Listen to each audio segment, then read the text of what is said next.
Mga boss, magandang araw sa inyong lahat. Welcome back ulit sa channel natin.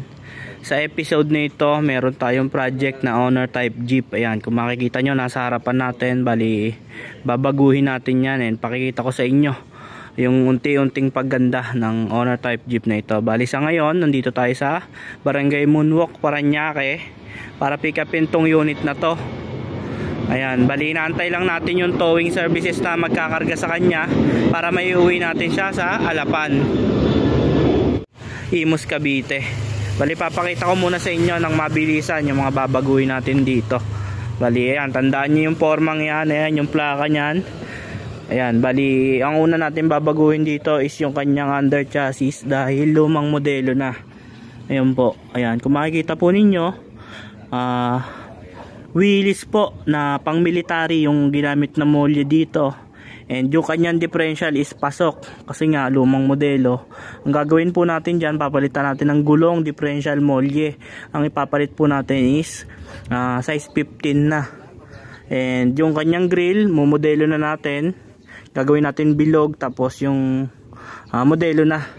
Ayan, yung bumper palit din. Ayan yung plaka, may makeover din natin yan, pero yan pa rin po yung gagamitin natin. Sa makina naman, papalitan din po natin to ng makina.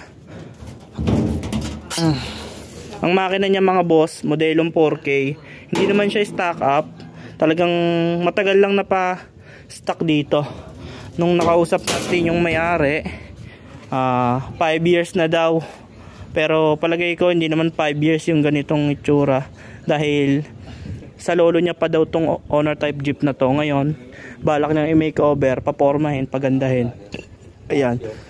Bali, papalitan natin ng bangko. Ayun na rin yung gagamitin nating body, tsaka yung kanyang windshield. Yung roll bar, papalitan natin yan. Gagawin nating FPJ. Ayan po. Tapos yung differential sa likod, palit na rin yan. Tsaka yung molye sa likod, palit na rin yan. 5 stud na yung kakabit natin. Tapos yung makina, papalitan din natin. Gagawin natin 4D56 na diesel engine. Change motor natin. Tapos itong likod, ayan. Tapos itong likod, lalagyan natin ng tailgate. Ayan, bali pipinturahan natin yung buong body niya ng kulay red or orange. Bali pag-uusapan pa natin ng may-ari kung anong final color ng body nito. Tapos ayun, abangan nyo yung episode na to. Maganda-gandang episode to kasi fully restoration to mga boss. Bali yun lamang. Hanggang sa susunod natin na video, abangan nyo yung mga magiging pangyayari dito sa unit na to. Bali ayan, kasama natin si Alila Jeepney, yung ating all around service Luzon, Visayas, Mindanao. Ayan.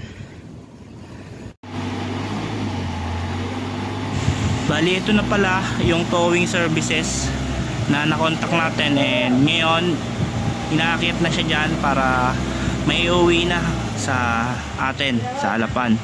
Bali antabayanan nyo yung episode na to mga boss. Bali dito lang muna natin puputulin yung video ito. Antayin nyo yung unting-unting pagganda ng unit na to. Bali yun lamang po mga boss.